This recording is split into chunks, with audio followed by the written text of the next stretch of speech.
Good morning, everyone. Morning.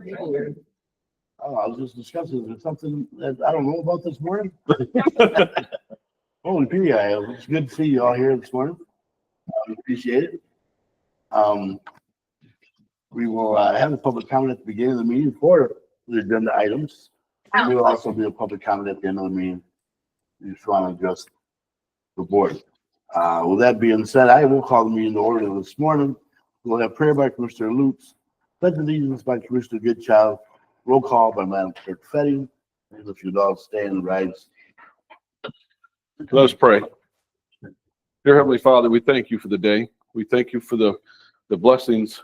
Lord, we just ask you to be with this board today and have us make right decisions. And Lord, we just ask you to be with our first responders and our military, Lord. We just bring them home safe and sound. Lord, we ask you to be with those ones that are homeless, the ones that are fighting addictions, Lord. Have them look to you for the answers they need. Lord, we just ask this all in your name. Amen. Amen.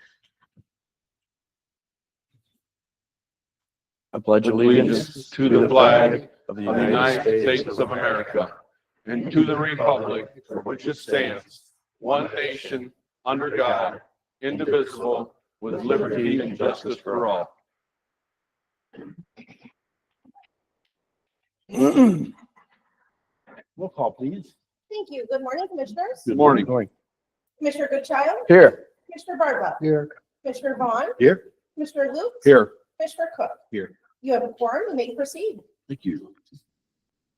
Adoption of the agenda. Anybody got anything they need to add to the agenda this morning? If not, we'll take a motion to adopt. Make a motion to adopt the agenda as presented. Support.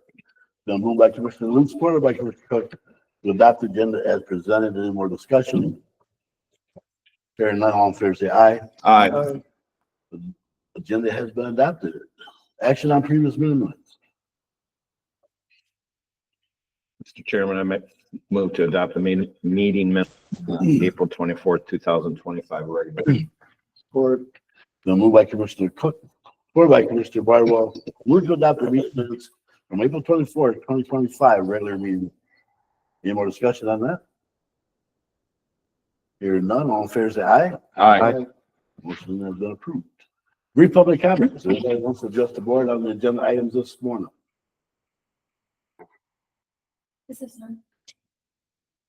Good morning, Commissioners. Morning. If I may, Yes. Jody Fetting, County Clerk.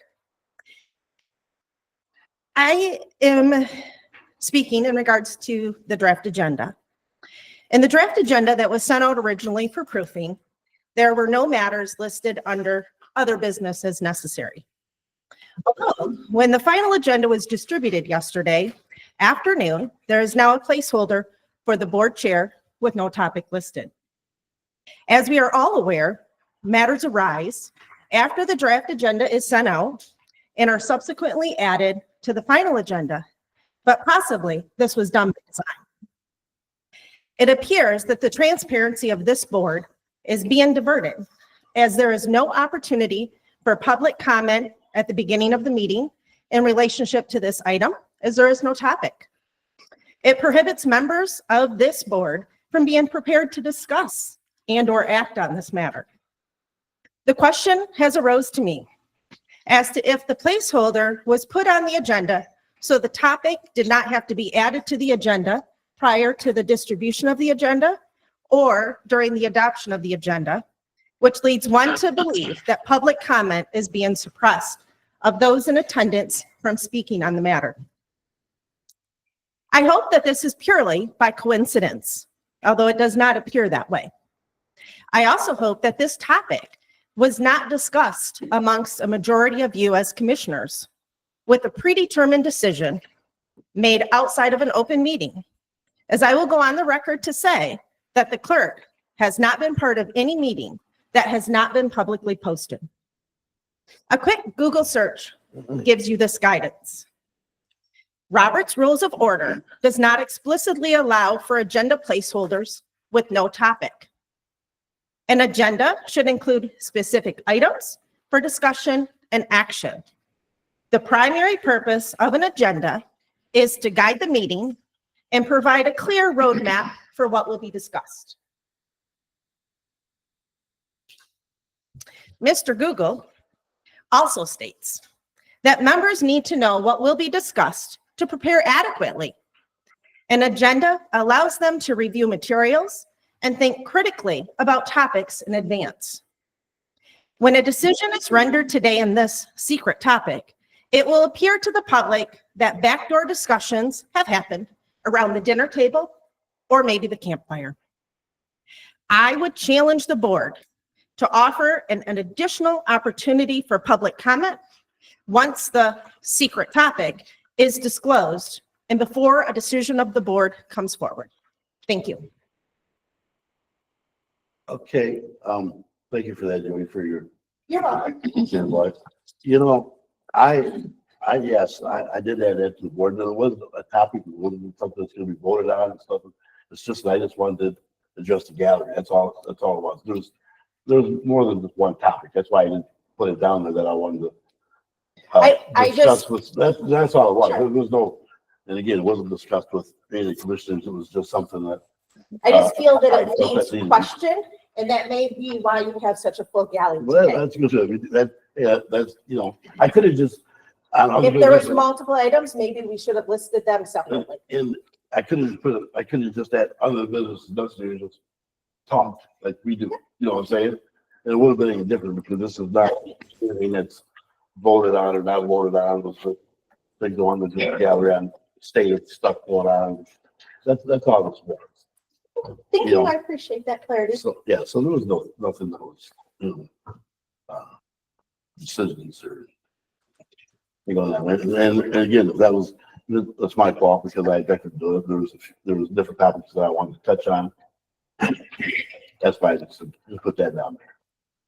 Should you have any questions as to proper agenda preparation, I'm always available for a phone call. Okay. But, you know, again, I could have just said, you know, because I was doing questions and you just wanted to stop other business necessary. I could have done just that, you know, and then we're gonna have the conversation. But I appreciate that, Thank you, you know. Future record. thank That's you. all it was. Okay? Anybody else got public comment? Anybody else want to address the board? You're either in the gallery or on virtual? Let the record show that public comment was offered. And we had one participant, that was Madam Clerk. We're on to the consent agenda. Chair, I move that the Finance Committee meeting minutes from April 25th, 2025 meeting and the consent agenda meeting minutes and consent agenda items from the May 12th, 2025 committee, the whole meeting be adopted. Or the move by Commissioner Cook. Seconded by Commissioner Luce, to move the Finance Committee meeting minutes in the April 25, 2025 meeting and the consolidated agenda minutes, consolidated agenda items from the May 12th, 2025 committee, the whole meeting be adopted. Any more discussion? Hearing none, all those in favor say aye. Aye. Motion has been adopted.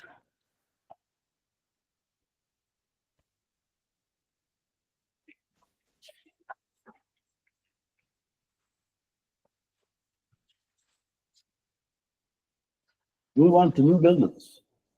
Health Department personnel policy changes. Good morning, board and members of the board. Morning. I come to you with a few policy changes regarding the ESTA, which is the Earned Sick Time Act that came in effect from our state on February 21st of 2025. I had to make some slightly changes to our policy regarding this new law. The only people that it totally affects is our contractors, which work under 999 hours. So they are entitled to earn 1 hour of sick time for every 30 hours worked. I did put some verbiage in with regarding our part-time employees, which are already receiving their sick time as PTO time.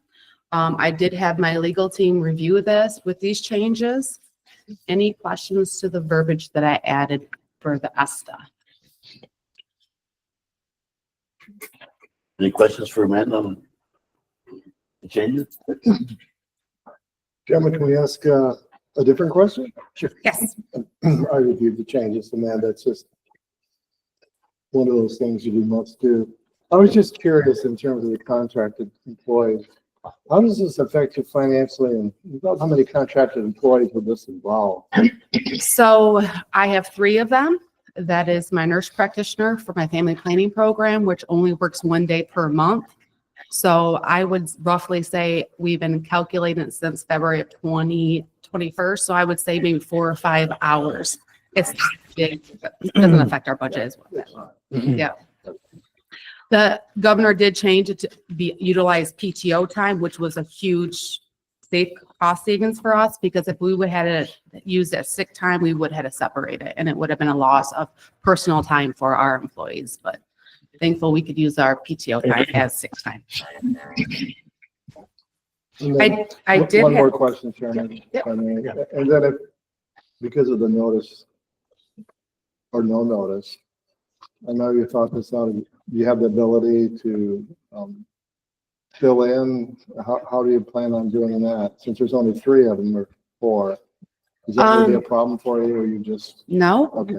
no, it has not been a problem. I did have one thing I did add to the policy. It is under 18.1, your guys' current policy, as the county policy allows legal step parents to have our employees to get bereavement time for our legal step parents. I did add that to our policy. We did have a situation that was brought to my attention.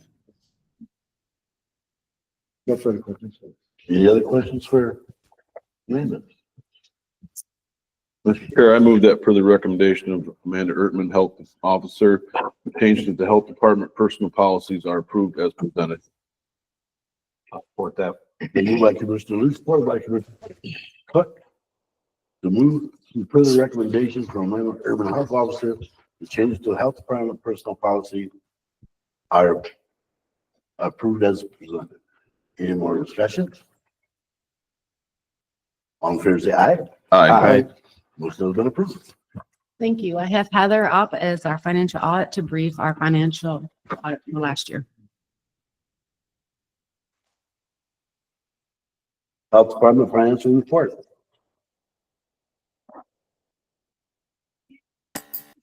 Can you hear me? Yes, we can. Okay, good. All right. So you should have a copy of the audit and copy of PowerPoint slides. I think someone was going to share the screen so you could see the PowerPoint. So if we're all good there, I'm just going to go through what I'm required to communicate to you. Certainly, if you have any questions, please stop me. If we go to the next slide, I have to remind you what the purpose of an audit is. The purpose of an audit is an independent person, such as myself, coming to take a look at your records, get as much outside evidence as I possibly can to substantiate the records that the health department gives me. I'm not coming in to close the books. I'm not coming in to clean up. My job is to place the opinion. Having said that, I did give the health department a modified opinion. It's the best opinion you can receive. I have to remind you that I have to follow generally accepted auditing standards, the uniform guidance, anything that the Department of Treasury might prescribe to be reasonably sure that there's no material misstatement. But as you know, because I don't look at every transaction, I could never be 100% sure that there wasn't a material misstatement. Moving on to the next slide. I do test the health department's records for compliance with laws, regulation, contracts, and grants. There were no instances of non-compliance. I test the internal controls. I get their document that substantiates the internal controls, and I test them to make sure that the checks and balances that they say they have in place are in place. I do that through a disbursement test. There were no issues to report there. The health department has what's called a single audit that is focused more on compliance, and that is because they expend over $750,000 in federal expenditures.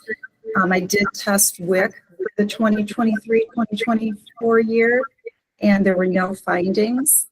Just as a reminder, in case you did not know, that threshold for next year is going to raise to $1 million before a single audit kicks in. If there were significant accounting policy changes, I would let you know. There were none. If there were significant audit entries or if I had to direct cleanup, I would let you know. That is not an issue here. I have to remind you that every financial statement preparation includes estimates. For example, on the government-wide financials, depreciation is an estimate. I did test their depreciation calculations and found them to be reasonable. If we move on to the next slide, there was no disagreement with management. I didn't find management consulting other auditors. Anything that we discussed prior to field work, during field work, after was all in the normal course of preparation. And there was no difficulties in performing the audit. The staff was very well prepared. Let's take a look at the highlights on the next slide. In the fall of 2023, the agency saw significant demand for two vaccines, the ABRYSVO vaccine and the RSV. COVID sources continue to fluctuate. New funding for the health department was awarded for workforce development, aimed to build a more diverse health workforce through innovation and cross-training staff. And there was new funding received for measles readiness, family planning, hearing, and vision school screening programs.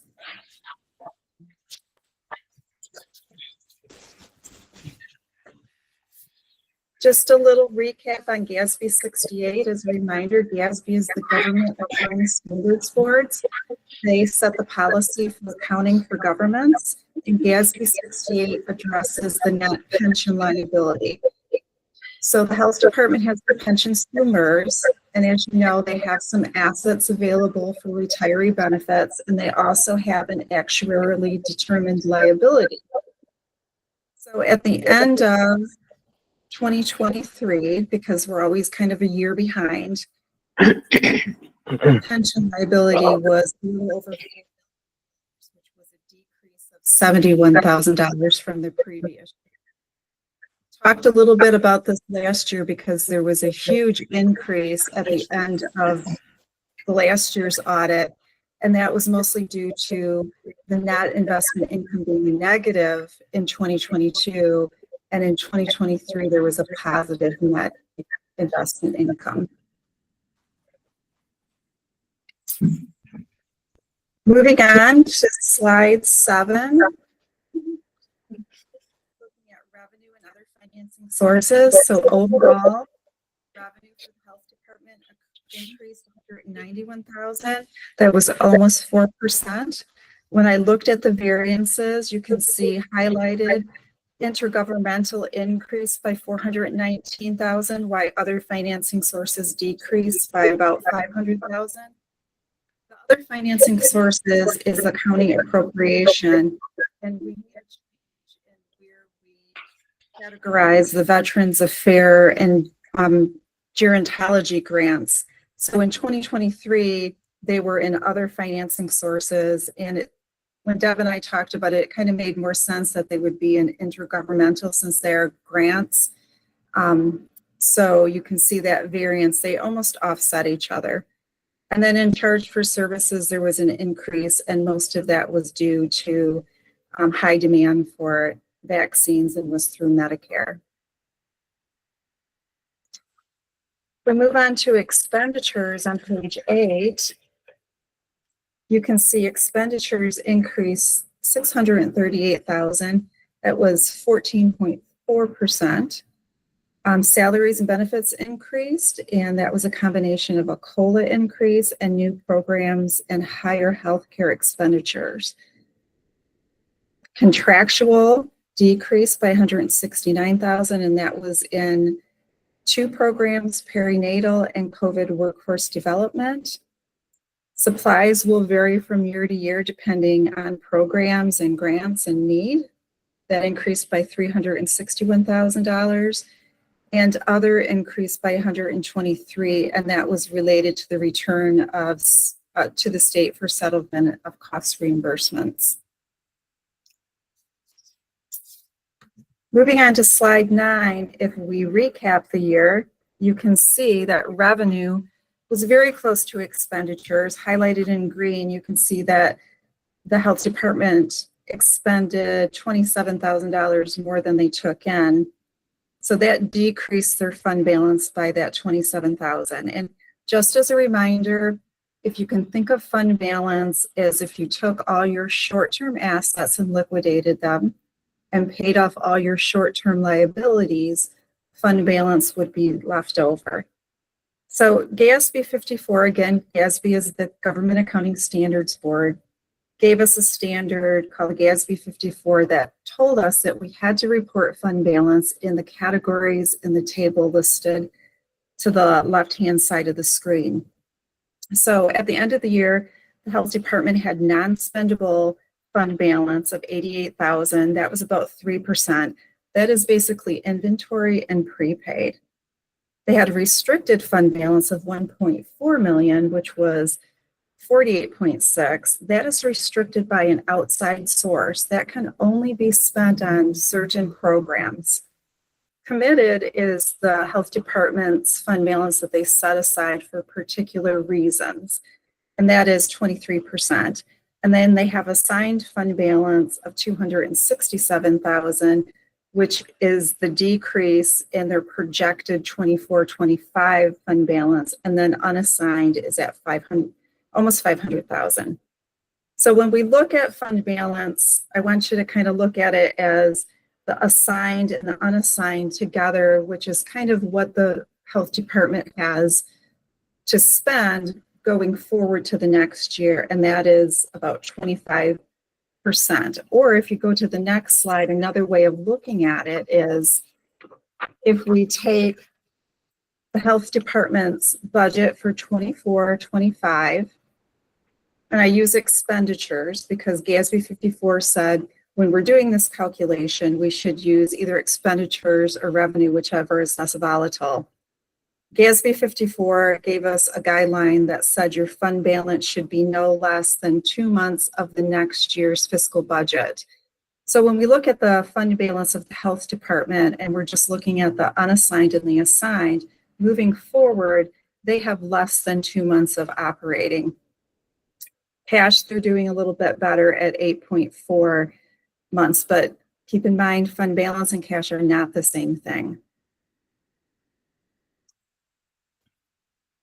And then if we look at the budget on the next slide, there were some variances in revenue. Revenue came in about $184,000 less than what was projected, but that was only 3.5% of the budget. Expenditures were about $90,000 less than planned, and that was 1.7% of the budget. And then slide 12 gives you some history with revenue and expenditures. And it's meant to illustrate the relationship between revenues, expenditures, and then the change in fund balance. So the blue bar is revenue and the kind of greenish bar is expenditure. And then the blue line going through the graph is fund balance. So in years where your revenues exceed your expenditures, fund balance will go up. But if you have a year like the year that we just went over, although it's hard to see because it was such a slight decrease in fund balance, in 2024, the health department spent more than they took in, and that fund balance line went down slightly. Then I'll just open to any questions that you might have.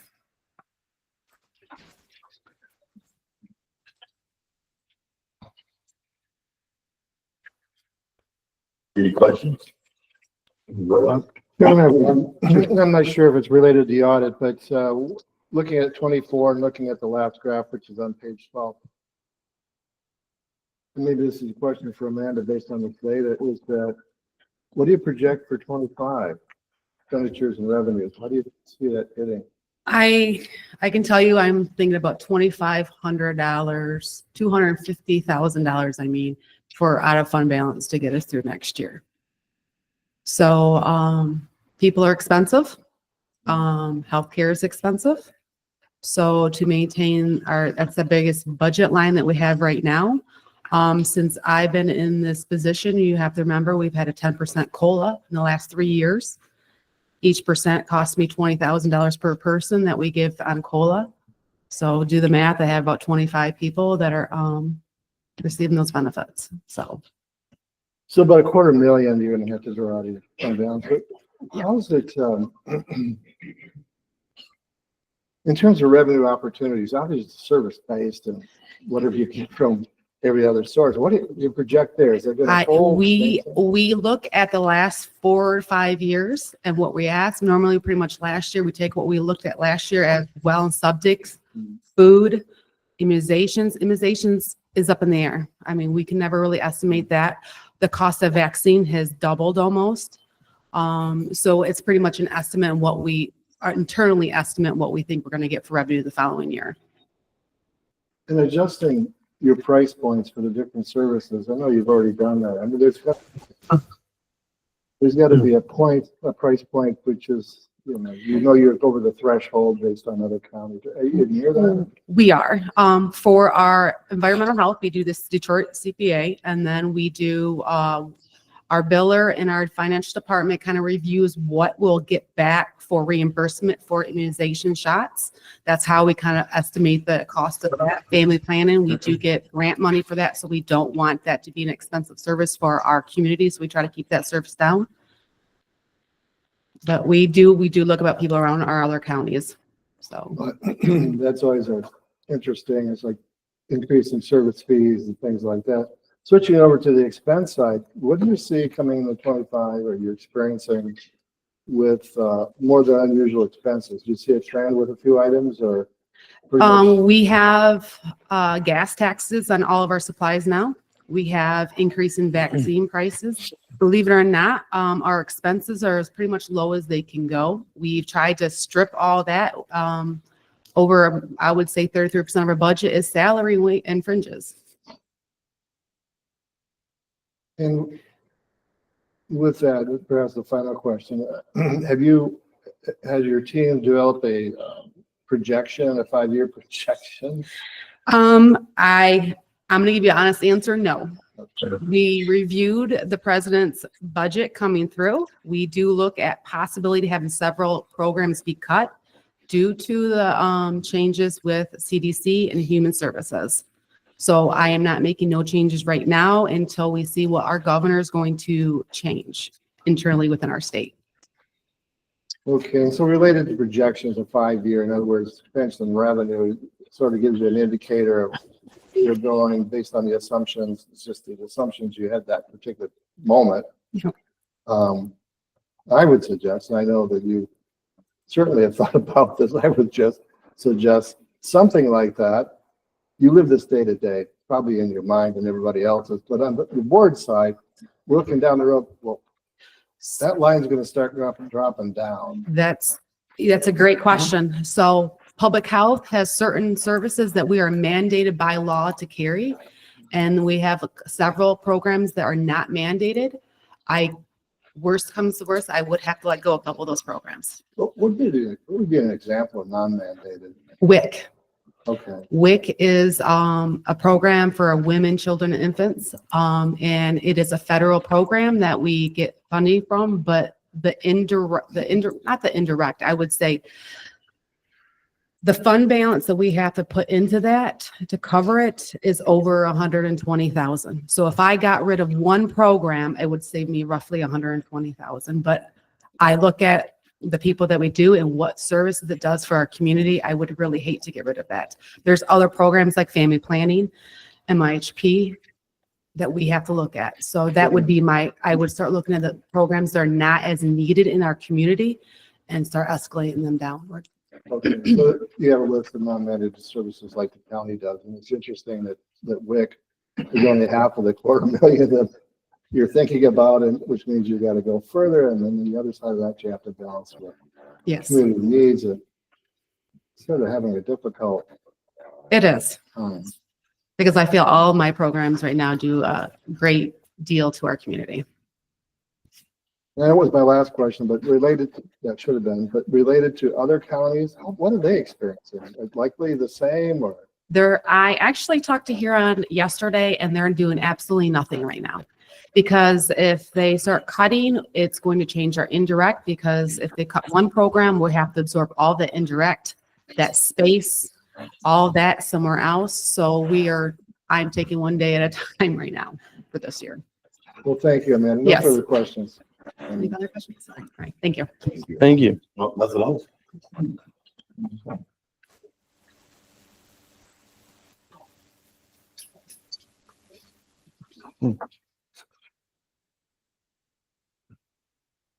You do have a prepared motion on the new business item number 2. Move to approve and in place and file the Health Department financial audit report for fiscal year 2020. Support. The move by Commissioner Bardwell, support by Commissioner Lewis, to move to approve and place on file the Health Department financial audit report for the fiscal year 2024. Any more discussion? All in favor, say aye. Aye. Motion is approved. Veterans Affairs, new director introduction. Thank you, Mr. Chairman. Come on, I'm Mark. going to hand out the VA GDX expenditure 2014 FY and 2023. We do not have FY 24 yet, but it will come out at some point, and I'll make sure that gets to you.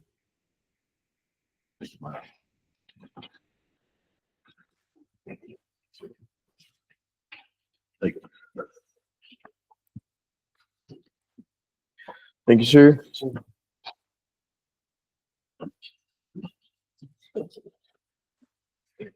Well, first off, I'd like to take a moment and say thank you. In 2015 is when I started at the Veteran Affairs Office. In 2015, there was only one person that's on the commissioner board right now, and that's Mr. Bardwell. And I think Mr. Bardwell would attest that this office was very full of people for many, many meetings in a row when we had requested a millage for our Veteran Affairs. And it was supported unanimously with the board at that time, and we're grateful. We're grateful to the citizens for believing in us. If you, just a few things I want to point out. And what I'll do is I'll bring up my replacement because I am retiring May 30th. Come on, John Box. But John's been there 4.5 years, and I'm here to tell you he's doing an absolutely fantastic job. He's passionate about what we do. He's an Army veteran, Desert Storm, and couldn't have the step into my shoes that was any more qualified than John, and he's got the passion to continue helping our veterans. And I told him, even though I may be retiring, I'm only a phone call away, as long as he buys me lunch every once in a while. But just a couple of things to point out before we had the millage. Like at the end of fiscal year 2014, the VA expenditures for everything from VA medical to compensation to pension to education was 27.8 million. And at the end of fiscal year 23, it was 53.5 million. So the Veterans Affairs Office does generate a good amount of money that comes into our county to our veterans. If you look at direct going to the veterans, in other words, compensation, in other words, they're putting money in their bank account. In 2014, it was $3,317 per veteran. In 2023, it was $8,800 per veteran. So we've almost tripled that amount, and that's direct money coming into our veterans in our county. If you factor in the VA medical and all of the VA expenditures, in 2014, it was $6,079 per veteran. In 2023, it was $16,400. One of the things that John and I truly believe in is, first off, we need to get our veterans signed up for VA healthcare. Right now, they might be doing okay, but one day we get older and we have problems and issues. You're talking about me. Well, hey, if the shoe fits, sir. But it's all good. But in 2014, it was 24% of our veterans were signed up for VA healthcare. At the end of 23, it was 44% that are signed up. And we're waiting to get the numbers for 2024. And I am confident that number is going to continue to rise because that's one of the important things that we believe in. Our veterans need to get signed up for VA healthcare. And you can take a look if you're ever bored, get a calculator out, and you can see that our county outperforms all the counties around us. As a matter of fact, you would be hard to find any county in the Lower Peninsula that brings in more money per veteran, period. We started, one of the things about 11 years ago before I started was Vet to Vet. It's a group of veterans, their spouses, and we also have widows come. Every month we meet in Mayville. It's a chance to get together, have food, family, fellowship, camaraderie. And there was a pavilion down in Mayville called the Veterans You Are Not Forgotten Pavilion. Originally, it started out with one side, two sides, three sides, and then we enclosed it and we heated it. And there's also a bathroom in there, which is good because 3/4 of our crowd is 70 plus. And right now they're in the process of adding 14 foot on. So we are actually getting over 100, 120 people a month.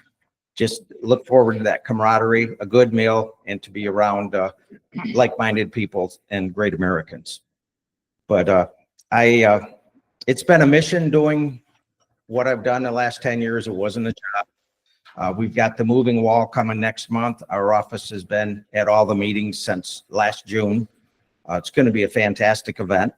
I know that, and during my tenure, we're able to have 3 50th anniversary commemorations for the Vietnam War. We were able to recognize the Gold Star families from the Vietnam War of those that lost loved ones during Vietnam. And it was only possible, as I said, with the Tuscola County residents that said, I'll pay $6 a year, I'll pay $8, I'll pay $15, whatever it may be. So that way we can properly stand our office up. I do know that we're like anybody else, you know, looking at next year, how's next year looking? It's tough, like Amanda said, you know, with benefit package and salary. It went up actually 45% in almost 9 years. This is the cost of doing business for us with that. And like I said, we're looking at next year, more to follow, but we're just, our office is grateful to those that supported our office in many ways. And one person can't make it, but one person can break it. But we're just grateful for the continued support of our residents and of our Board of Commissioners. Thank you, sir. Thank you. Any questions? I just, Chairman, if I may, Mark, I remember when you started, I remember the veterans, and I remember the funding issues, service issues, and there's a lot of issues. And when you came in, you have done so much in the time you were here. And when I saw that you were retiring, I said, no, Mark can't be retiring. He's too young. But, you know, reality is reality. And I just wanted to let you know that from the previous boards, it became we were very confident, and we still are, that the veterans were being handled in the best possible way. And you increased the services and beyond what the original board would have thought. Had no idea at that time.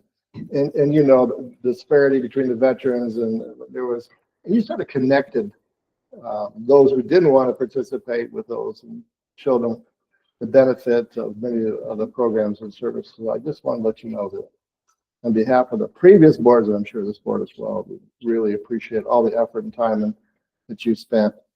Because I know how committed you were. You've been in my driveway. You've been, I know that, Mark. We're going to miss you. He let me know I had injuries I didn't even know I had. There you go. Yeah, you know, he Roger said, example. there's money for that injury. That's why I didn't know I had that. He said, well, you got it. I just stopped talking to you. You have it.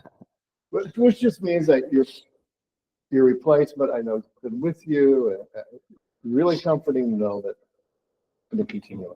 And John, will continue to carry the torch, and, I would not retire if he was not stepping up. Absolutely. Done a fantastic job. For as long as I've known you, worked with you, conversations. I've been, we're very lucky. to have you. Thank you, gentlemen. Any more questions for the mayor? I have to go back to work. You guys are counting on us. We got flags coming in today, so thank you, sir. So you. Thank you. Thank you.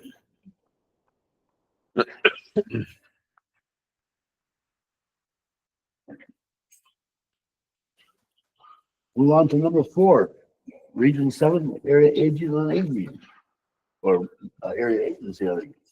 Well, you all brought up the subject of aging, and here comes the lady from Region 7 Area Agency on Aging. I'm not feeling good today. Well, maybe I can make you feel a little better.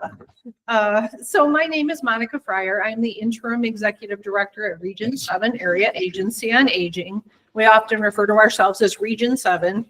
I just have a short presentation for you. There is a copy of it in your blue folders for later if you want to look at it. And then I will answer any questions that you have. Mostly this is an educational piece for all of you. We like to come out once a year, remind you what we do, where we are. So 50 years ago, we're already at 50 years, the concept of an area agency on aging was born from the Older Americans Act. There's now approximately 600 AAAs across the United States. Region 7, along with 15 other AAAs, make up the entire service area for the state of Michigan. Our planning service area is 10 counties. We cover Bay, Saginaw, Midland, Isabella, Gratiot, Clare, Gladwin, Tuscola, Sanilac, and Huron. We cover a lot of ground. So what do? We provide funding to supplement county millages and partner with local organizations such as departments on aging to make numerous programs available to elderly and adults with disabilities in your communities. AAAs are able to provide administrative and operational functions at a cost of approximately 5% versus the state level of admin cost that's 15%.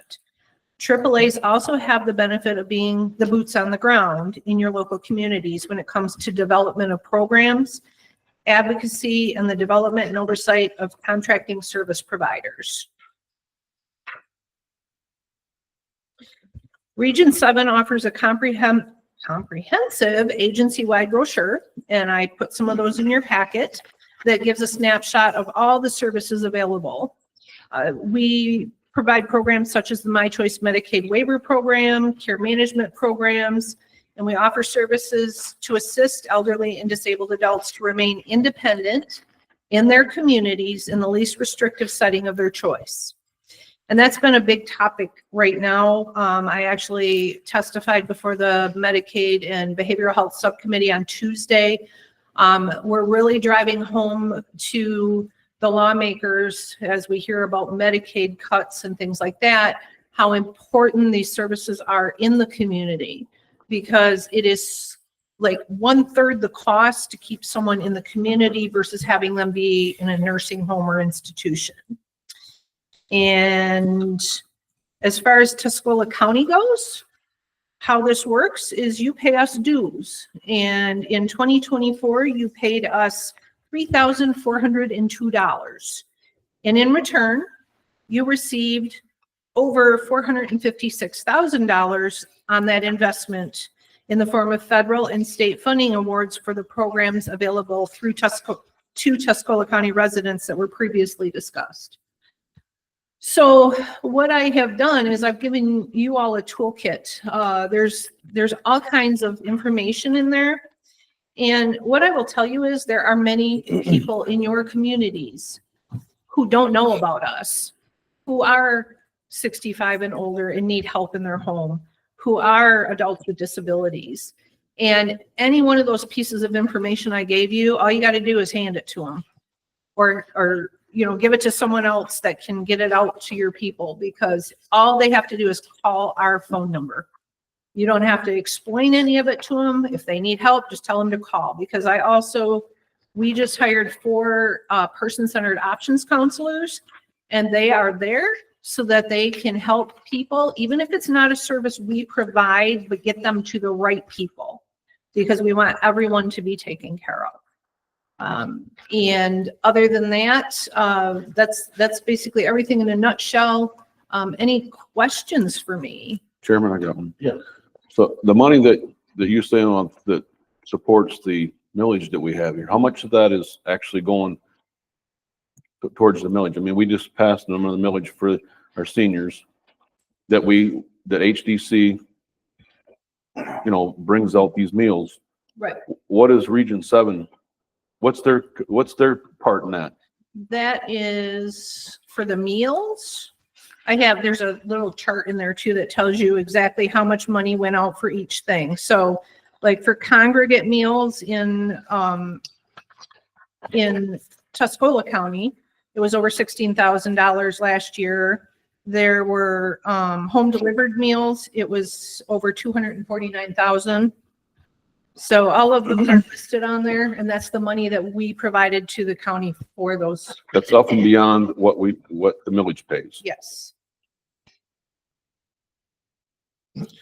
Then I have a question. Why are we always running short then? That is your county. We received the funds and we pass them on to you.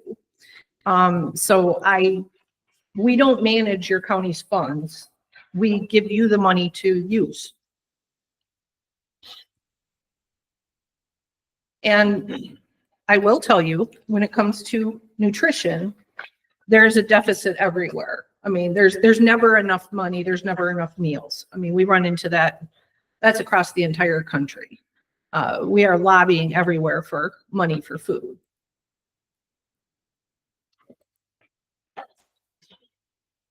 Chairman, can we have Mary Ann Eagle come up, because I don't understand, if we're getting all this money, she's from HDC. Why is like in 25, we're gonna run short here. 26, we have the millage coming in. I don't understand why we're the shortfall. Do you have something to add to this? I don't have the budget numbers with me for 2024. I apologize for that. I will say the number of aging people in our community has increased tremendously, and the need has also increased, which, as Monica shared, it is a deficit across the country with food programs. I don't have the numbers with me to verify that these numbers are correct. So I can say that we have done everything we can to decrease the costs for providing the home delivered meals as well as the congregate meals. But the costs have done nothing but increase. And I think we have been at the meeting before where we told you exactly what the percentage of the increase has been for both the supplies, the packing supplies to deliver the items, as well as the food items. And I have Christy here with me because she's more into the program than I am. Yes, I do the numbers, but she does the actual program. But I can tell you the number of meals provided and needed in our county is higher than it ever was. That's correct. So I think when Monica says that the money comes here for you guys, we write a grant to Region 7 to receive the dollars.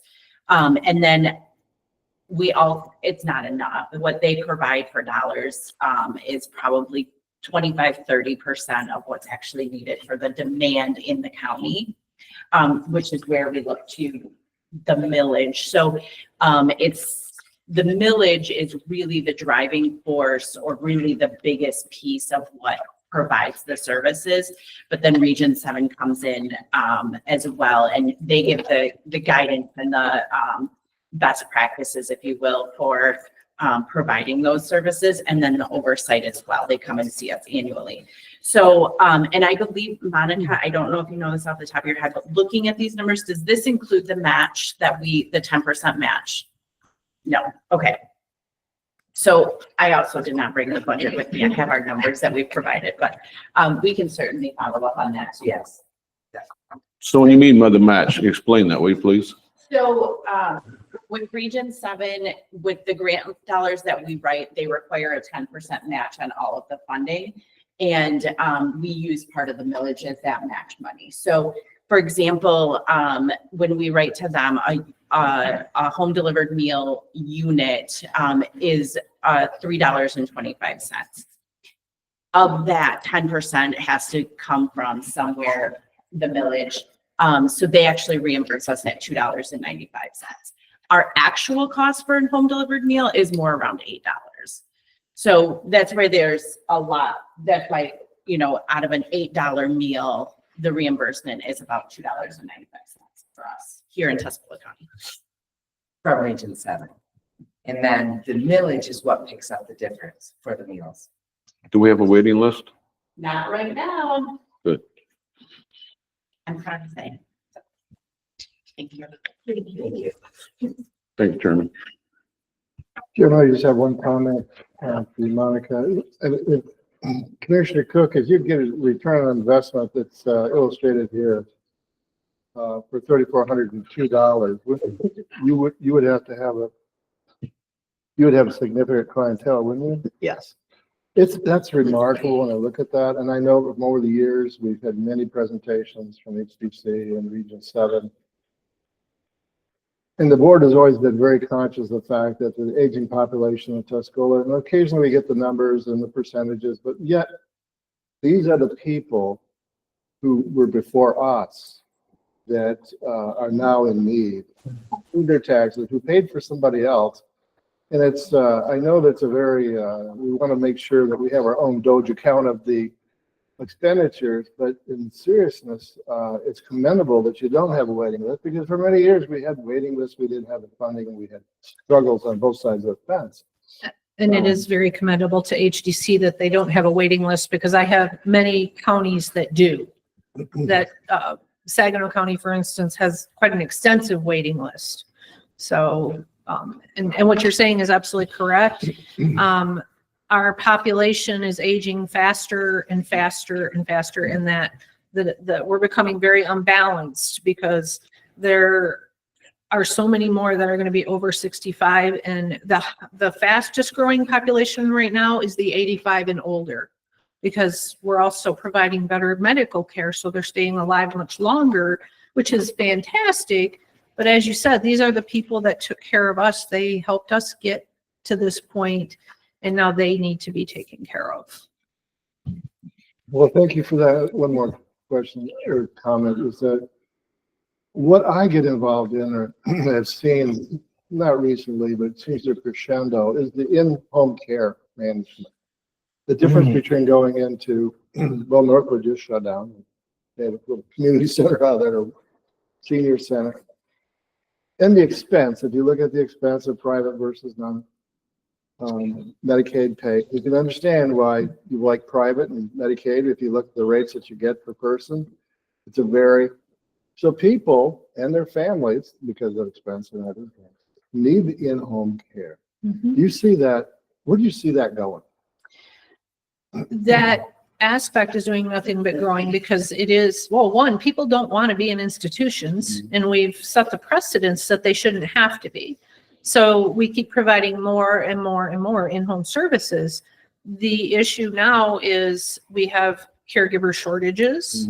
There simply aren't enough. As I said, that aging is growing, and the younger people either are not staying, or they don't want to do the work, and it's not that they don't want to work. They don't want to be caregivers, because guess what? One of the hardest jobs is being a caregiver. And they're typically not compensated very well for what they do. We have several different things we're working on with the state and the federal government on caregiver resources and helping them. We even have a small grant right now that if a caregiver has, say, for instance, car troubles, they need, new tires, or their car breaks down, we can supply a little bit of money to help them, because we want them to get to work. We want them to be able to go out and do their job, and we don't want that to slow them down. So we're doing all kinds of things like that we're working on. But we are facing a real situation. They're also expanding how they're allowing family members to be paid to be able to take care of their loved ones, because many times family members can't stop working to take care of them. So they're coming up with new ways to compensate them so that they can. So Often they have to choose one or the other to some degree, and that's great to hear. I was just curious, also, in terms of that need, what percent of Tusco's population do you think, if you had the resources, the finances that you could serve, that are there waiting or coming into this age bracket? Any thoughts on that projection? I really have no idea. And I don't know how many are out there that need help that we don't even know about.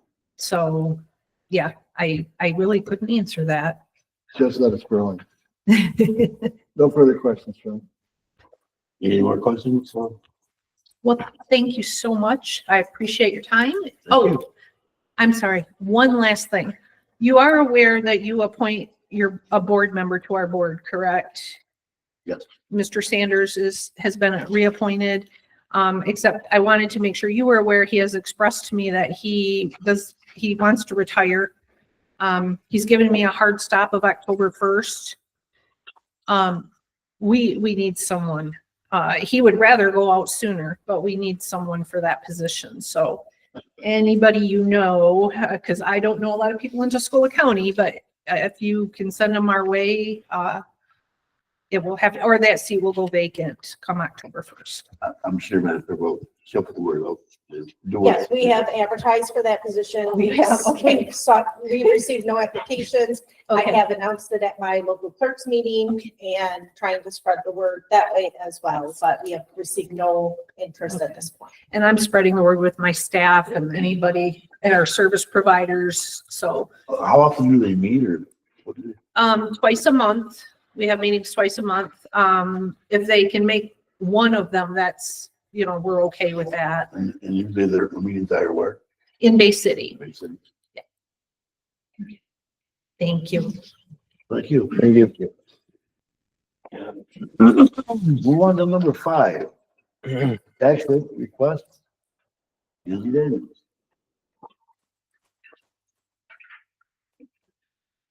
Morning. Good morning.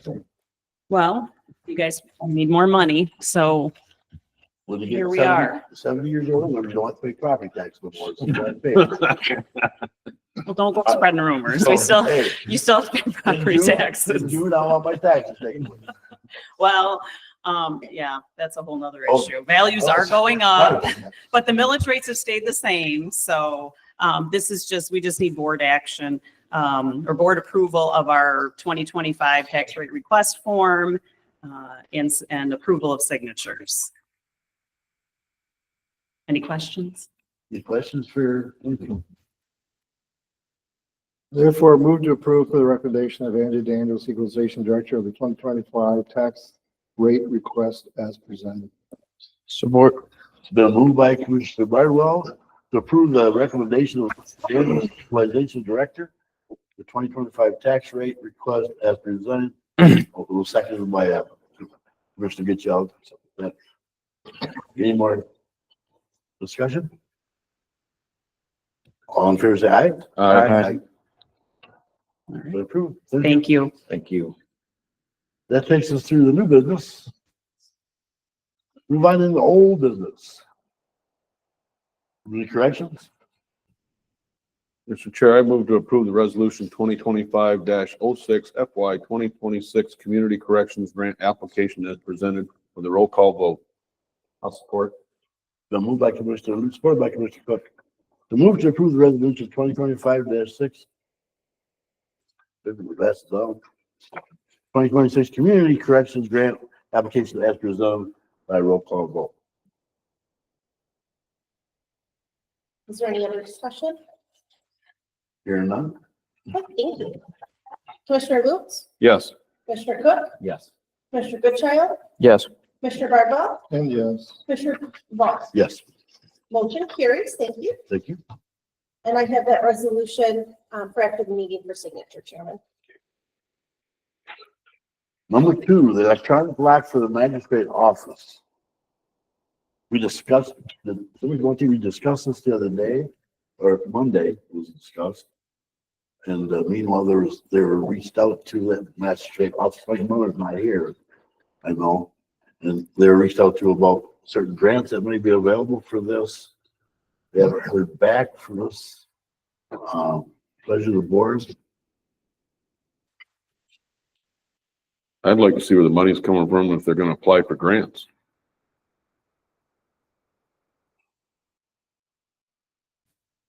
If I remember right, this was what, $1,500, 13. $1,300 cost? I concur with Commissioner Lutz in the sense that, and I don't have, I could pull out my briefcase, but there was 500,000 in the general fund. I don't think we had anything in the contingency going into 25, and what we had left was somewhere around 1.9 of the GSP funds. I don't know where the other cash is, but we don't at this point know exactly where we're at in any of those positions. And I certainly concur with Commissioner Lutz in looking for grants or getting a better understanding of where this would come from and where we're at today. Even though it's a small amount, it's. I know if you look over the MMRMA, they're doing a lot of stuff for courts. So I would suggest that somebody look there to see about getting a grant. It's money out there. All we got to do is go get it. So. And I don't know much about this, Chairman, but it didn't sound like it was an immediate need. I mean. It hasn't been there Yeah. for how long, so I can't see where it's immediate. I wish we had a little bit better of a explanation for it too, myself, just so I know exactly what the purpose is and everything like that. Especially if there's any security breaches or attempts or that type of thing sort of heightens the awareness, and that would help. Yeah.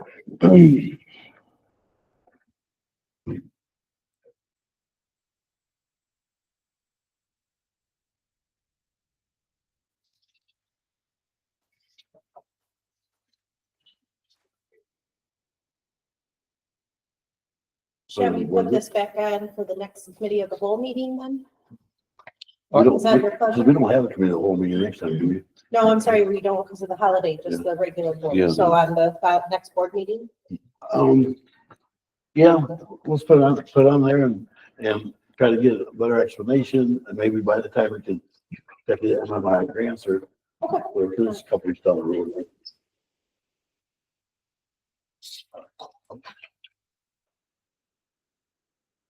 Okay. Move on to number 3, 2025 material management plan budget. Mr. Chair, I move to approve per the recommendation of Mike Miller, the Buildings and Grounds Recycling Director, that 2025 material management plan budget as presented in the amount of $9,876. I'll support this. So moved by Commissioner Lutz, supported by Commissioner Cook. To move to approve the per recommendation from Mike Miller, Buildings and Grounds Recycling Director, 2025 material management plan budget as presented in the amount of $9,876. That is a motion. Is there any more discussion? Hearing none, all in favor say aye. Aye. Motion's been approved. Move on to number 4, new hire request for Jessica Dahl. Chair, I move to approve the hiring of Jessica Dahl to fill the vacant technician position at Mosquito Abatement starting on or around May 19th, 2025 at step 1 rate of pay of $14.85, pending a satisfactory background check, physical and drug screening. Support. The move by Commissioner Cook, supported by Commissioner Lutz. To move to approve the hire of Jessica Dahl to fill the vacant technician position at Mosquito Abatement starting on or around May 19th, 2025 at step 1 rate of pay $14.85, pending the satisfactory background check, physical and drug screening. That's the motion. Any more discussion? Hearing none, all in favor say aye. Aye. Motion's been approved. Move on to number 5. Chairman, move to approve the hiring of Larissa Grozdowski for the vacant full-time road patrol deputy position who has successfully completed the required background check, drug screening, psychological evaluation, and physical examination. Larissa is scheduled to begin training at Delaware College Police Academy on August 18th, 2025. Starting rate of pay will be at step 1 on the pay scale of $26.04 per hour. A grant application was submitted on her behalf through the Public Safety Academy Assistance Program to help offset the cost of the academy. Support. Been moved by Commissioner Barnwell, supported by Commissioner Lutz, to move to approve the hiring of Olivia Grandowski for the vacant full-time road patrol deputy position, who has successfully completed the required background checks, drug screen, physiological evaluation, and physical examination. Larissa is scheduled to begin training at Delta College Police Academy on August 18th, 2025. The starting rate of pay will be at step 1 on her pay scale, $26.04 per hour. A grant application was submitted on her behalf through the Public Safety Academy Assistance Program to help offset the cost of the academy. Any more discussion on that motion? Hearing none, all in favor say aye. Aye. Motion has passed. Move on to number 6. Chairman, move to extend the conditional offer to Remington Lau for the vacant full-time road patrol deputy position pending successful completion of a background check, drug screening, psychological evaluation, and physical examination. He is scheduled to begin training in the Delta College Police Academy on August 18, 2025. The starting rate of pay will be at step 1, $26.04 per hour. Grant application has been submitted on his behalf through the Public Safety Academy Assistance Program to help offset the cost of the academy. I'll support them. So moved by Commissioner Barwell, supported by Commissioner Cook, to move to extend the conditional offer to Remington Lowe for the vacant full-time road patrol deputy position pending successful completion of the background check, drug screen, physical evaluation, and physical examination. He is scheduled to begin training at the Delta College Police Academy on August 18th, 2025. The starting rate of pay will be step 1, $26.04 per hour. A grant application has been submitted on his behalf through the Public Safety Academy Assistance Program to help offset the cost of the academy. Any more discussion on that motion? Hearing none, all in favor say aye. Aye. Motion is passed. Move on to number 7, new hire request for dispatch. Mr. Chair, I move to approve the hiring of Lindsay Deming to fill a vacant full-time dispatcher position with a tentative start date on or around June 3rd, 2025 at step 1 on the pay scale of $19.14 per hour, contingent upon satisfactory background check, drug and physical screen. Support.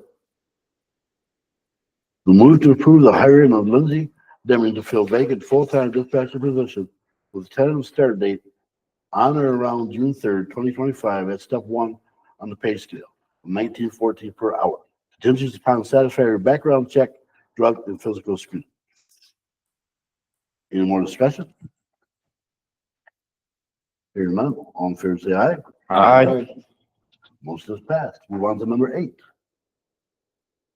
Mr. Chair, I move to approve the hiring of Stephanie Stone to fill the vacancy full-time dispatcher position with a tentative start date on or around June 17th, 2025 at step 1 on the pay scale of $19.14 per hour, contingent upon satisfactory background check and drug and physical screen.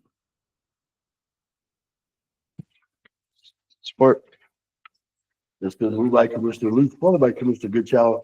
The move to approve the hiring of Stephanie Stone to fill the vacant full-time dispatcher position with tentative start date on or around June 17, 2025 at step 1 on a pay scale of $19.14 per hour. Continues to be on satisfactory background check, drug and physical screen. That is the motion. Any more discussion? Hearing none, all in favor, say aye. Aye. Motion has passed. That takes us to the old business. And then that takes us to our controversial subject. I guess it's on, which I thought the other business was at the very end, but they moved it up to the front. I want to apologize to anybody that, if, you know, this was thrown on there. I mean, we could do it now. We could do it at the end where other business goes. really up to your choice. But I just wanted to, address the gala and just on things, the state of the county and things that are going on. Here that I want to, just talk about for a minute. First thing I want to talk about that has been going on is, when I first got elected to this position, you get to be elected position, you understand that you are now working for the people. You understand that people will come in the boardroom. They might not be pretty all the time. It might get ugly, and that's their prerogative because that's who you work for. You understand that, okay? But I don't expect it to happen from the people that work for the county. I don't expect to be insulted and ridiculed every time someone comes up to this platform to address the board. The public, I expect it. I don't expect it from the people that work for the county to come in here and do it. Sometimes it feels like there's an agenda just to want to address this board and leave them with a parting shot. And I don't even touch much on that, but that is bothered myself, and I know it's bothered other commissioners, so I just want to point that out. We are here to talk about issues. We're here to talk about concerns you have, solutions, and we're about that all day long. But here at the board, we do not come here to be insulted. So I just want to pass that out there. So think when it comes to, if you want to talk about issues, whatever, if you want to attack the board on something, that will stop. We will stop that. But then I want to touch back now on last Monday. We had a couple people during public comment come up and address the board about the new controller, if we want to look for a new controller and all that. And with respect that, that's everybody's priority. There's no issue with that. But it took me back to the last time when we went through the controller process, that all the people who addressed the board that was in favor of the controller that we hired, and there was many of us, and I don't blame any of it for doing it because his resume was impeccable. I mean, I don't blame anybody for making that statement to the board saying, hey, this is who I recommend. This is, because we all agree that his resume was impeccable and nobody knew at that time. And then after the hire was made and then down the road a few weeks or whatever, when I started receiving phone calls and receiving text messages or emails about not communicating, and this is where things kind of went south. And I looked into it a little bit more. And I took a lot of heat for doing that. But, people are reaching out to me, even some of the people that came up in front of this podium and requested that he, be hired. So we have an issue. I can't get a hold of nobody. So, with that being said, then down the road and when it came to doing an evaluation, which he was all in favor of doing because it was in his contract that we could do an evaluation on him at any time. He was fine with it, not a problem. We got close to that evaluation. That's when he decided, I'm going to give you a handwritten note and walk out the door. And so that's what happened. And at that time, every department in the county continues on working basically as normal because they all have, the clerk has their job, the treasurer has their job, everybody's working. The only department that is now saying, what the heck, is over at the controller's office. There's got to be decisions made. There's got to be, something has to be done. Thank goodness for Zach Meister. Because this is something we've never gone through before. We had Mike Holden for over 30 years. Clad's been here over 30 years. So this was all new to all of us. But thank God for that can come and get us to the end of the year and make sure that our books are balanced and things are at the state level. And we're lucky that she went on a limb for us like that. And then we moved on to where we're at today. And that's what I kind of want to talk about is, we went to Plant Moran, and we're not going to get into all that, what happened there, but it had different people looking, auditors coming in and look at things. Yeah, there's some funny things that's happened and some shaky things that's happened that will be all discussed, but there was a comment made that, you know, we need to do this for structural, because we have a structural problem, okay? And that's where I strongly disagree with what was said. I believe the problem is people don't want to abide by the structure that we have put in place. You know, be right or wrong. You know, I feel that is the issue. We all know, Shelley Lewis, we all know that we made her interim, administrative. I won't bring that there for a minute. Administrative. Wears the administrative hat, she wears the HR hat, she oversees payroll, a lot of hats go on. But you ain't gonna find anybody that's doing a better job than what she's doing at the role that she is gonna give it. Be it resigned temporarily, okay? She is an impeccable job. People need to give her a chance to do that job. And then next week, or a couple weeks, Erica will bring the finances to the board. So touch on a little bit that's what's gone on in the past, what she's been dealing with, what our outlook of the future, whatever. And I'm going to say again there, and I believe this to be true. But down the road, you're going to say to me, she's going to be one heck of a good chief accountant, and I believe that to be true. And I think you're all going to see that, you know. And I think we have a good area right now in place. They're doing this with 4 girls. They had 6. I'm not complaining. They're just stepping up, doing the job. And I'm just telling them, I want to give these people a chance to do their job. You know, that's all I'm asking. I'm asking for everybody to step up as together. We all are a position in the county. We all have a position, but we're all on the same team. And if we don't get all on the same team, we lose. And we're not going to lose under this board's watch. And that's where I'm coming from. We need to put away the egos at the door. Everybody's got a job to do. There's going to be glitches over there.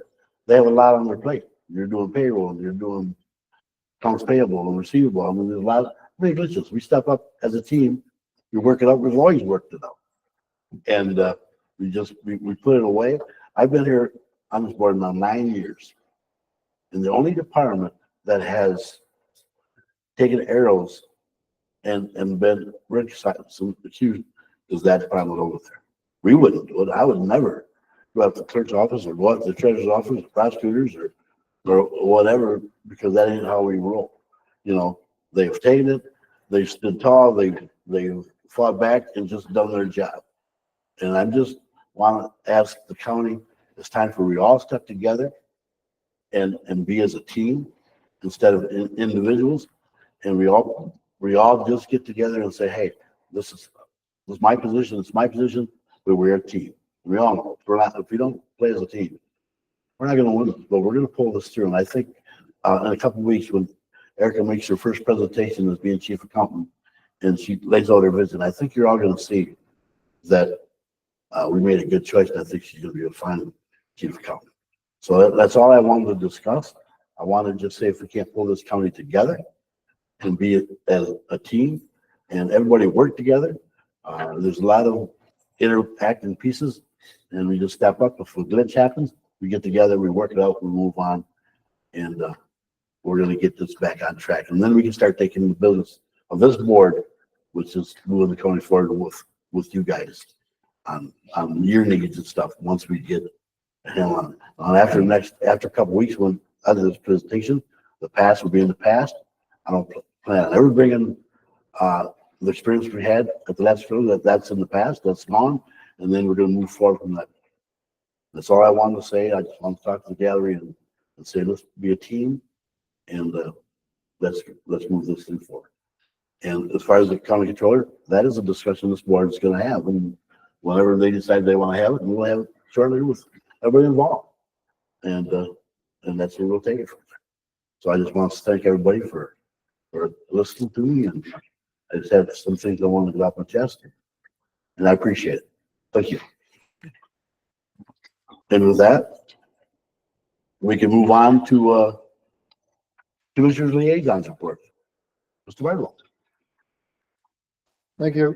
Chairman, I'll make this rather brief, just an update. Behavioral health won't meet until next week. Carroll DDA, as you all know, Paige, well, hopefully you know, Paige Rushlow is the new market manager, and had a brief report yesterday and at the DDA meeting. And I just very encouraged with what's going on at the market, although I'm not an attendee very often, not at all, really. But from the reports, looking forward to see what that market's potential is. If there's anything that could happen, I think Paige is probably one who could do that. So let's just, I just want to give you a heads up to pay a little attention, if you're not already, on what's happening down there when she's involved. I have nothing on EDC. That's more of the chairman's role at the moment. He sits on I the think I forgot that. executive board. I didn't see my email or something. I don't know what's going on. I did see, Commissioner, that they are going to have another meeting regarding the Carroll Dam coming up. Yes. And I don't recall the June 10th, was it? Yeah, June 10th, yeah. And I think that'll be in the back room of the Brentwood. Yep. Right Yes. around 6 o'clock again. Max 7th District will be coming up at some point. We correct the date of it. The Workers' Comp Board will be meeting May 28th, end of the month, Wednesday, Thursday, at a place mid-state. So it'll be happening. The Finance Committee, nothing to report there. We developed a platform for the MAC Finance Committee, and Rural Action Caucus just met, doing the same. So with that, if there's any questions, concludes my report. Thank you for that. Christopher Child, anything this morning?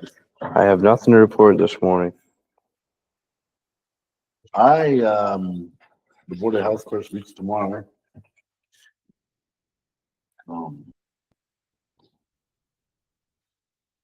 Nothing really in local units of government. I don't really have anything to go report on. We'll move on to Commissioner Reeds. Same, we got the Board of Health tomorrow, and other than that, I have nothing, sir. Commissioner Cook. Had our 911 dispatch authority board yesterday, no, Tuesday, the 13th, and then the Genesee Shiawassee Thumb Works is June 13th. And that's awesome. Thank you for that. Anybody else have any other business if necessary?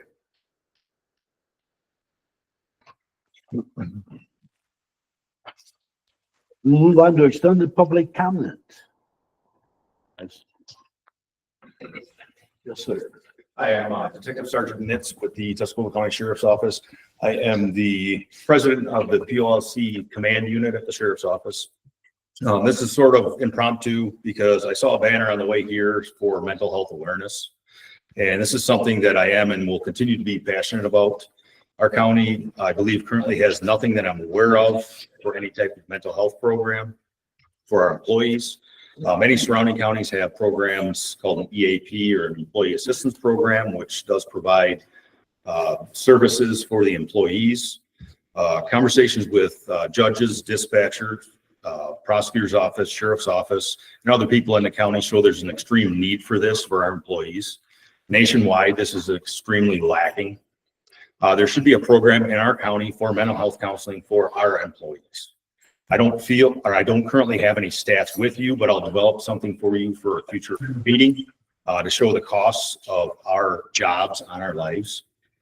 Many problems include health issues, depression, suicide, PTSD, substance abuse issues, marital problems, and much more.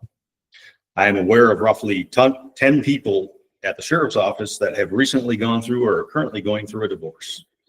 I recently started seeing a therapist from issues that I feel are a direct cause of my 20+ years at the sheriff's office. Our insurance, I feel, is not sufficient. And quite simply, I feel this should not cost me a penny. I took the newly offered high deductible plan through Blue Cross Blue Shield. My out-of-pocket expense per visit is approximately $150. This is something that I wanted to bring to your attention now, as I plan to bring it up in the future with stats that I can provide to you. Thank you. Any questions? Yeah, I got one. How could we get a program going like that? I mean, is that something the county has to do? Is that something, how do you suggest we get started? And I definitely have been doing some research. I've checked with several surrounding counties, and they do have different programs. A lot of them seem to be that EAP program, which I believe those are more of a phone call type therapy session.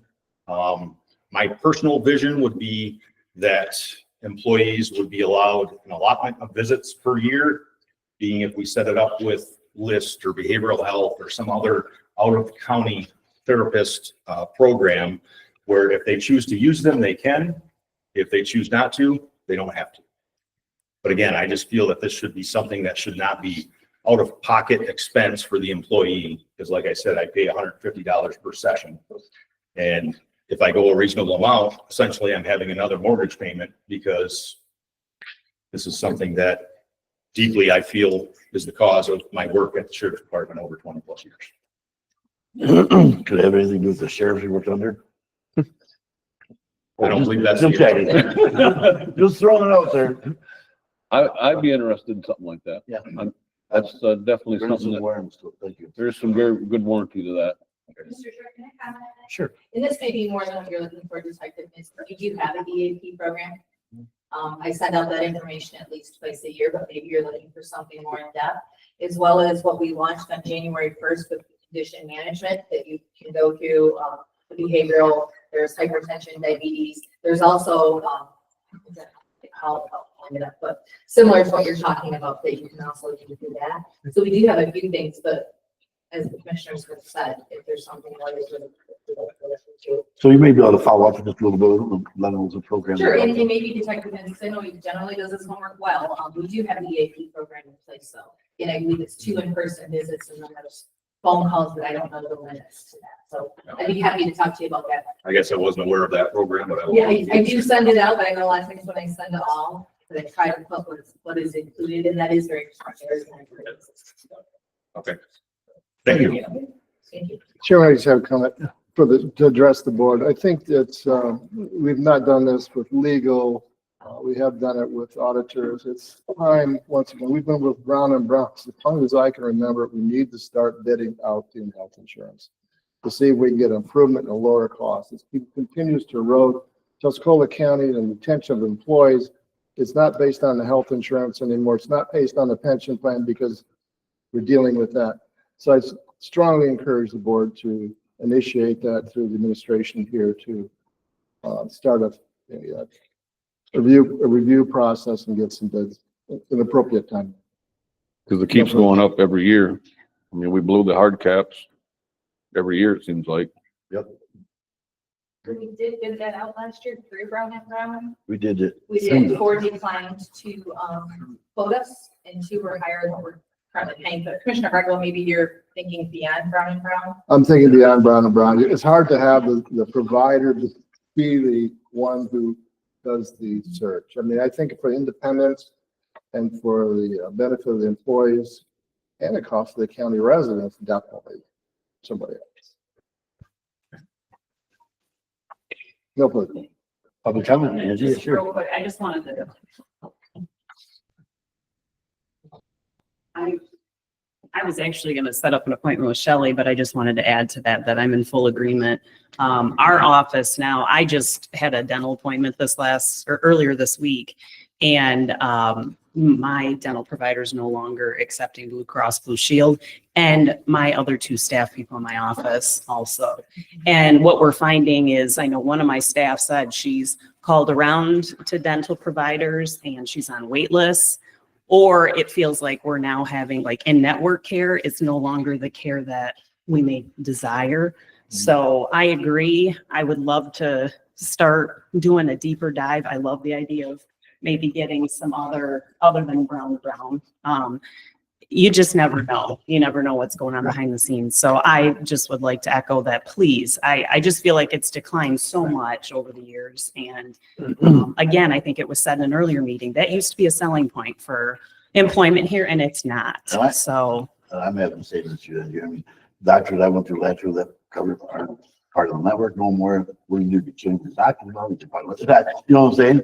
well, and it's just disheartening when I love my dentist, and I've had bad dental care, and I don't want to switch. And now that's, Right. again, we're just You were hearing it everywhere. We're paying additional costs. Now I've got to pay more because it's an out-of-network dentist. And to know that just my office alone, that none of us are able to use our Blue Cross Blue Shield is frustrating. I shouldn't say we can't use it, but we can't use it where we would like to use it. And that just doesn't set well with any of us. And I'm curious how many others in the county are experiencing that same thing. Thank you. Yeah. Good to know. Yeah. Most of the dentists have moved to Delta Dental for some reason. My provider, I actually asked them and they said that is their best one that they work with. So that was exactly who they were. That just happens to me too.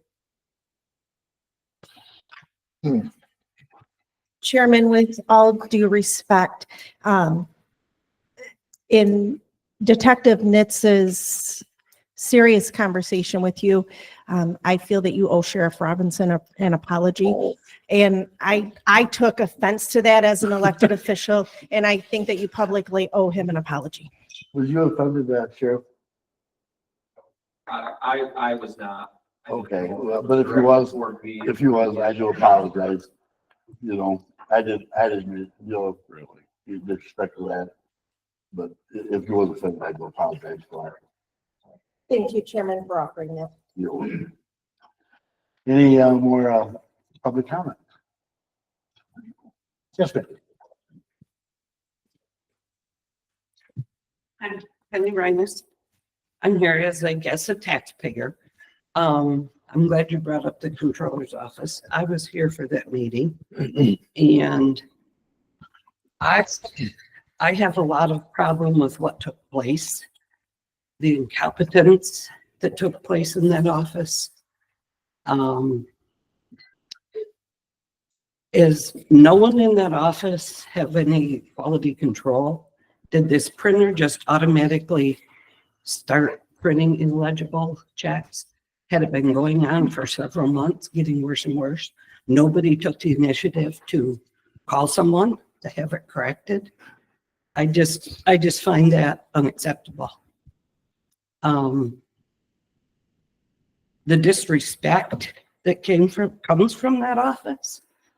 I sat here in a meeting, and as Commissioner Bardwell was talking, Miss Lutz, I don't know how you pronounce her name, turned her head and rolled her eyes as what he was saying. Very disrespectful. You can probably catch it on the monitors, however good your cameras are, if you want to review it.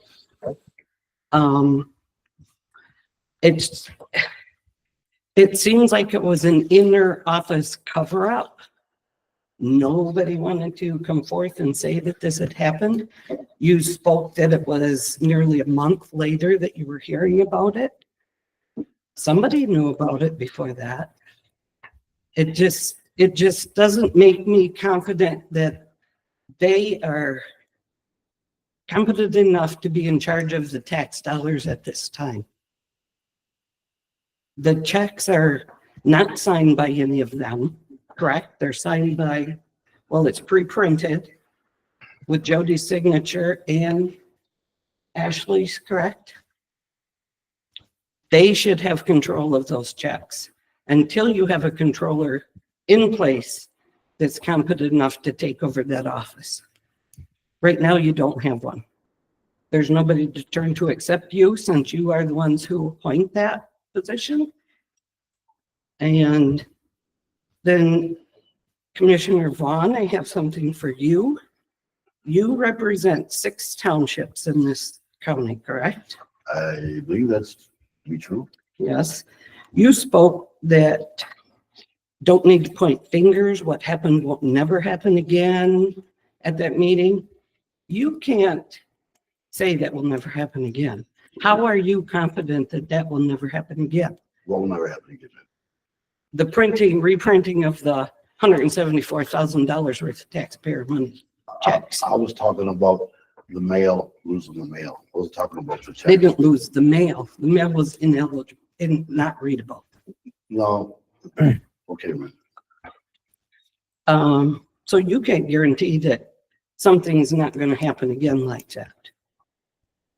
I just feel that until there's somebody in place, the controller or whoever, is put in place that maybe those jobs should be turned over to the treasurer and the clerk's office, since they are the signatures on those checks until something's done. What have you done to try to correct this so far?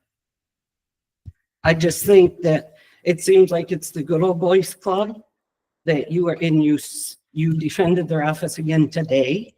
I think that you need to put your head out of the sand, that this really is a problem. It is a big problem. And I think it needs to be addressed.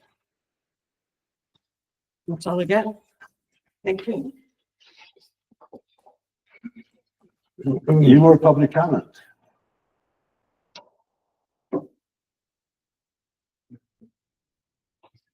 Anything online there? Let the record show public comment was offered, and we did have four that joined us in public comment.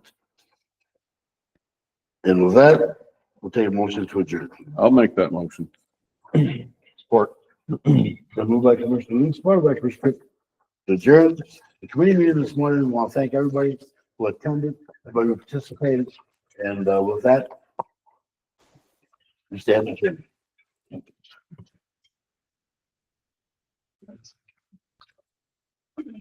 I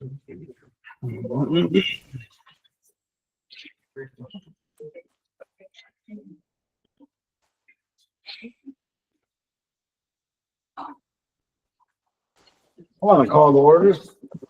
Statutory finance part of this meeting. With that, we'll take a roll call from our clerk ready. Thank you, commissioners. Commissioner Goodchild. Here. Commissioner Barba. Here. Commissioner Vaughn. Here. Commissioner Luke. Here. Commissioner Cook. Here. You have a quorum. You may proceed. Thank you, ma'am. Go to new business. Or, action on previous movements. Excuse me. Chair, I make a motion on the previous meeting minutes on statutory finance 24 of April 2025. Support. The moved by Commissioner Loon, supported by Commissioner Cook. Statutory finance, 25 minutes. Any more discussion on that? All in favor, say aye. Aye. Motion is passed. Move on to new business. Review and approval of the finance report. Chair, I make a motion to review and approve the finance report and checks of 5/15/25 finance docket. Support. The moved by Commissioner Cook, supported by Commissioner Lutz. Review and approval of the finance report and checks 5/15/25 on the finance docket. Any more discussion on that? Hearing none, all in favor, say aye. Aye. Motion has been approved. Review and approval of the data report checks. Mr. Chairman, review and approval of the daily docket checks 5/15/2025 daily docket. Support. So moved by Commissioner Lutz, supported by Commissioner Cook, to review and approval of the daily report and check the 5/15/25 daily docket. Any more discussion? All in favor, say aye. Aye. No per diems today on the agenda. Don't see anything over old business. We have a public comment on the statutory finance problem.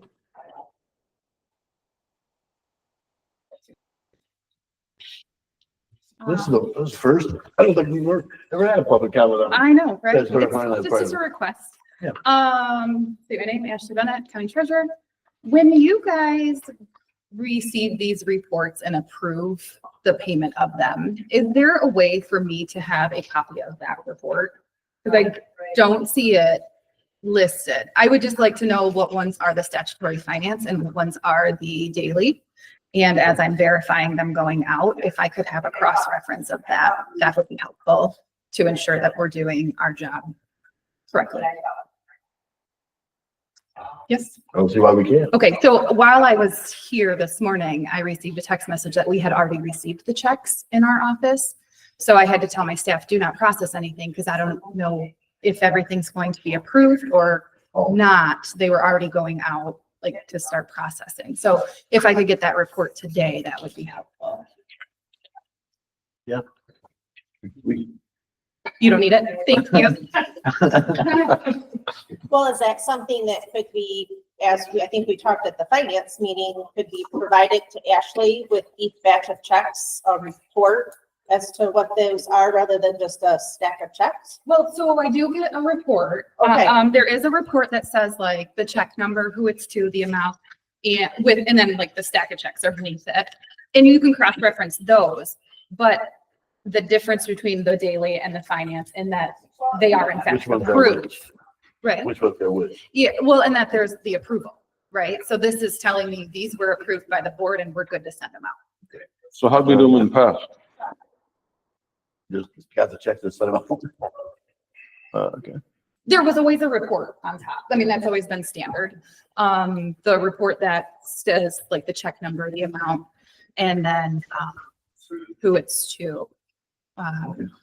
That's always been provided, but, this is just helpful in that we're covering that it was in fact improved. We can put it with our other documentation in our register so that when the auditors come in, we can prove that we were doing what the board directed. Because I'm assuming you guys get this in time to look through and ensure Yes. that these are all truly approved to be paid. Okay, perfect. Chairman, can I address the board? This one. This related to the same issue. When we had, Commissioner Cook and I had the finance meeting and we requested that they come back with a plan, It's hard to hear.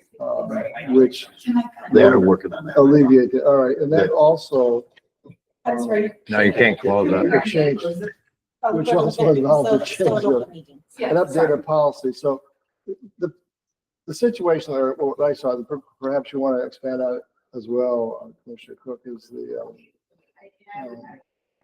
the controls, the internal controls. In other words, I'm just not assured of the internal controls. I just had one, which is in this file cabinet, one piece of that policy. But what we're talking about is something that was just related to, never been done before, but now we know there's been an issue with checks. Whether they're still late or on time, I don't know. Nobody at this board level would know. But the mere fact that you're asking for documentation to make sure it's approved is admirable in the sense that it's an internal control in many respects, and that's what needs to be captured. Those types of things to make sure there's a check and balance all the way through, and separation of responsibilities. That's my statement to the board. Shelley, you did. I just had a question for Ashley. So historically, since I've been here, the checks usually come over like right about now. So we can make it until the meeting is completely done. And Historically, since I've been treasurer, it has to be approved from the finance committee before they're delivered. That's how Renee would always bring them in after the fact. Okay. I don't know. But there were stacks of ACHs, I was told, and then. I'll just make sure the they have it. finance. Thank you.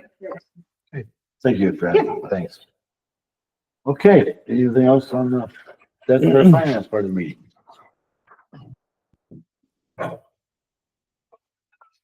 With that, I'll take we're done. We had a couple comments on that. And we'll move on to adjourn the statutory finance part of the meeting. I'll make that motion.